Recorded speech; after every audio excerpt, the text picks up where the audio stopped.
Antes de iniciar con este resumen, queremos hacer un llamado a nuestros escuchas para que en la medida de lo posible hagamos un esfuerzo y nos quedemos en casa para salvarle la vida a tus hijos, a tus hermanos, a tus padres y la vida propia. Y si es necesario salir, acatar las recomendaciones de la Secretaría de Salud. Muchas gracias. Comenzamos con el resumen de la conferencia. Mantente informado y visita nuestra cuenta de Twitter, @escuchadiario, donde podrás encontrar notas destacadas y lo más reciente de nuestro canal. En la conferencia de hoy, el presidente Andrés Manuel López Obrador nos hizo tarde, pero ánimo.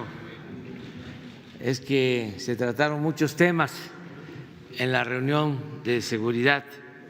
Como saben, de 6 a 7 tratamos varios asuntos, sobre todo de seguridad. El día de hoy el presidente informa que Horacio Duarte estará al frente de la Administración General de Aduanas. Se trata de un hombre íntegro de toda la confianza del presidente que ayudará a eliminar la corrupción que se vive al interior de las aduanas del país.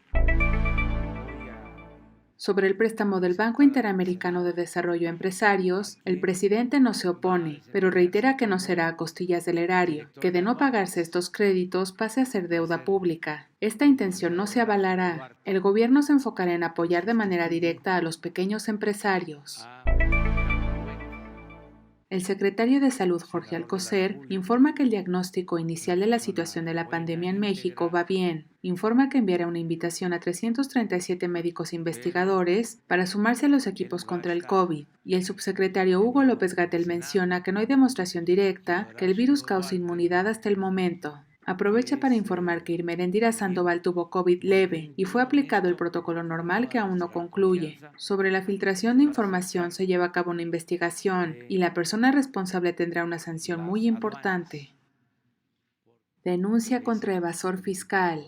El presidente anuncia que se emprendió acción fiscal contra una empresa que mantiene adeudos ante el fisco. Parte de esa deuda puede tipificarse como defraudación fiscal. Señala que algunas empresas multinacionales establecidas en México se malacostumbraron a no pagar impuestos, y lo paradójico es que en sus países sí pagan impuestos. Señala que ha dado instrucciones para que se presenten las querellas y denuncias por una deuda de 8 a 10 mil millones de una gran corporación. El encubrir estas acciones los volvería cómplice. Señala que no se cierra la puerta a la inversión extranjera, al contrario, pero la vieja visión de que México es una tierra de conquista se terminó.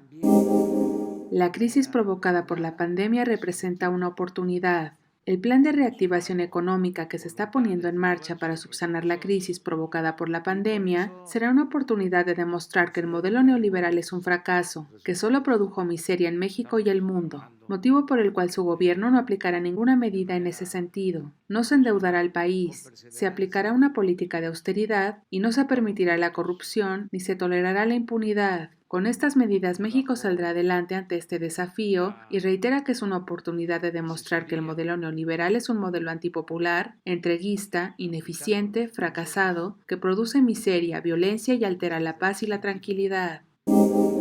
Informa Secretaría de Relaciones Exteriores. El canciller Marcelo Ebrard informa que ya son 566 decesos de mexicanos en Estados Unidos por esta pandemia. Señala que la situación más complicada para los migrantes se está presentando en Nueva York, en donde han perdido la vida 448 mexicanos a causa del COVID-19. Por esta razón se han reforzado las acciones del consulado para poder dar atención. También informa que hasta el momento 10.547 mexicanos han sido repatriados hasta el momento.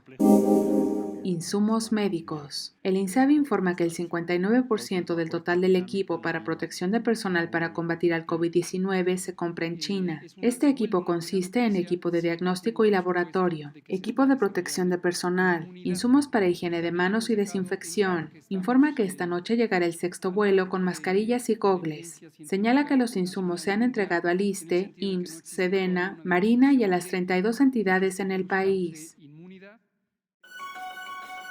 Ya estás informado.